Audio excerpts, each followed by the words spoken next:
Shalom दोस्तों, प्रभु यीशु आपको प्यार करते हैं। आज का जो वचन है मैं आपके लिए पढ़ूंगा।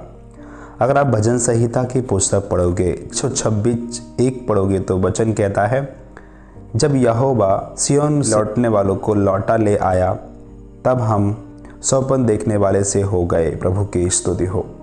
यह वचन कह रहा है कि परमेश्वर यहोवा लोगों को जो लोग ठहराए गए थे कि वो सिय्योन लौट के आए, ऐसे लोग जब लौट के आए तो वो बोल अपना एक्सपीरियंस वो इस प्रकार से बयां कर रहे हैं कि हमें लगा जैसे हमने सौपन देखा। प्रभु की स्तुति हो। जब इजराइल लोगों को परमेश्वर ने बदवाही में डाल दिया था, जैसे बेबीलोन के बदवाही में डाला था परमेश्वर ने, मिस्र देश में उनको डाला। प्रभु की स्तुति हो। जब वो समस्याओं में, जब वो डिफ़िकल्टी में थे, लेकिन जब परमेश्वर उनके लौटा के ले आए उस समस्या से, उस डिफ़िकल्टी से, उस दास्तव से, उस सताव से, उसके बाद जब वो लौट के आते हैं तो वो अपना एक्सपीरियंस इस सॉन्ग में, इस गाने में वो बयां कर रहे हैं कि हमें ऐसा लगा जब हम लौट आए जैसे हमने एक सौपन देखा, एक समस्याओं का और एक प्रॉब्लम्स का। प्रभु की स्तुति हो।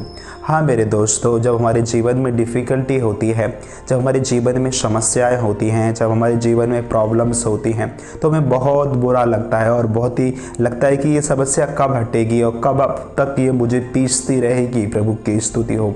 लेकिन यहाँ परमेश्वर का वचन कह रहा है उस समस्या से आपको निकाल लेंगे तो आपको ऐसा अनुभव होगा जैसे मान लो कि आपकी वो समस्या एक सपना जितनी देर रहता है और सपने में हमें समस्या अनुभव होती है, जब जाग जाते हैं समस्या चली जाती है, वैसे ही परमेश्वर आपके लिए कर देंगे। मैं एक भाई को जानता हूँ, इनका फूड का बिजनेस था और कहीं ये रेस्टोरेंट चलाते थे और इनके जीवन में बहुत सब बढ़िया चल रहा था और परमेश्वर इनको खूब आशीष दी थी। ये प्रभु के प्रति ये समर्पित थे। और फाइनली क्या हो, जो जलन रखने वाले लोग थे, ईर्ष्या रखने वाले लोग थे, उनके मालिक के दिल में उनकी प्रति जहर भर दिया और झूठी झूठी बातें बोल के, ये छोटी कास्ट से बिलोंग करते थे, ये एससी से बिलोंग करते थे। इस कारण क्या हुआ, उस मालिक के दिल में उन्होंने जहर भर दिया कि ये छोटी कास्ट का होने के बाद और ये मसीह होने का यहाँ बढ़ रहा है और उन्नत हो रहा है, और मालिक के दिल में बहुत अनाप शनाप बातें भर दी और मालिक का भी हृदय ईर्ष्या से बुरी तरीके से भर गया और उसको, प्रभु के इस सेवक को बहुत सताया उन लोगों ने, तरीके से उनको सताने लगे।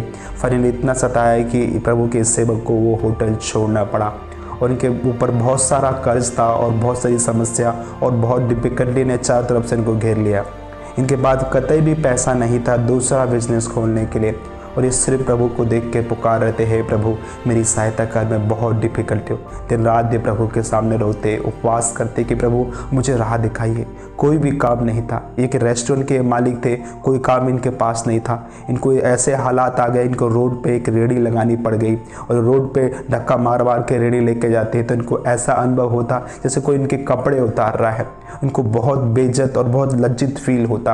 और जो उनके बड़े बड़े दोस्त थे, अमीर दोस्त थे, जो रेस्टोरेंट के जब मालिक थे उस टाइम, तो इनके अच्छे लोगों से पहचान हो गई थी और लोग जब इनको देखते, इनके हालचाल को पूछते तो इन्हें लगता था कि जैसे वो उनके कपड़ों को उतार रहे हैं। इन्हें बहुत लज्जित फील होता और ये सिर्फ प्रभु को पुकारते रहते, हे परमेश्वर मेरी ओर दृष्टि कर, मैं बहुत समस्या में हूँ।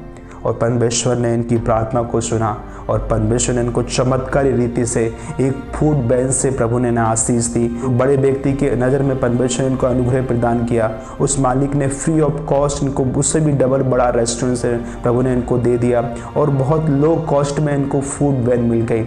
जो उनका नाम धराई हुई, परमेश्वर ने उस नाम धराई के बदले ने दूना आदर दिया। प्रभु की स्तुति हो।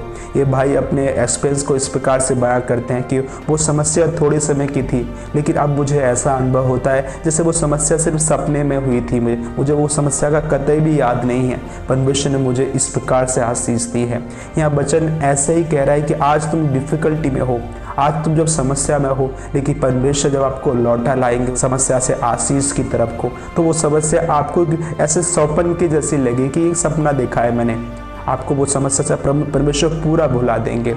हम बाइबल में पढ़ते हैं कि वहाँ यूसुफ था, जब यूसुफ को परमेश्वर ने आशीष दी, दास्तब के देश में उसे एक याजक की बेटी से उसका विवाह कराया और देश का उसे मंत्री बनाया परमेश्वर ने। और उसके बाद वो बोलता है कि परमेश्वर ने मेरा सारा दुख और मेरा सब कुछ भुला दिया। वैसे ही परमेश्वर आपके लिए भी करेंगे। आज आप डिफिकल्टी में हो, आज आप समस्या में हो, आपको कोई रास्ता नजर नहीं आ रहा है, आप प्रभु पर सिर्फ भरोसा रखिए। परमेश्वर आपको ऐसी बहुताई की आशीष देंगे। आपको ये समस्या और ये प्रॉब्लम आपको एक सपने की जैसी लगेगी। आप सिर्फ प्रभु के वचन को थामे रहिए, अपने विश्वास को आप थामे रहिए, परमेश्वर आपको ऊंचा उठाएंगे। आइए हम प्रार्थना करते हैं कि परमेश्वर इस सब करने का हमें अनुग्रह दे। पिता, मैं प्रार्थना करता हूँ, कोई भी मेरा भाई, कोई मेरी बहन समस्या में है प्रभु, डिफिकल्टी में है प्रभु, उसको लग रहा है कि अब सहा नहीं जा रहा है प्रभु, मेरी सहायता कर प्रभु। मैं उन सब के लिए दुआ करता हूँ प्रभु, उस समस्या से उनको निकाल प्रभु। और जैसे तू आज कहता है कि प्रभु उनकी समस्या उन्हें सौंपन की जैसी जान पड़ेगी प्रभु, मैं प्रार्थना करता हूँ प्रभु ऐसे ही उस समस्या निकाल और ऐसे ही उन्हें आशीष दे। जब पीछे मुड़कर वो देखे लगे वो तो एक छोटा सा सौंपन था जो चला गया। हाँ पिता, बहुतायी से मेरे भाई बहनों को आशीष दे पिता। मैं सारा आदर और सारी महिमा आपको देता हूँ प्रभु, यीशु के नाम में इस प्रार्थना को मांगता हूँ, आमीन।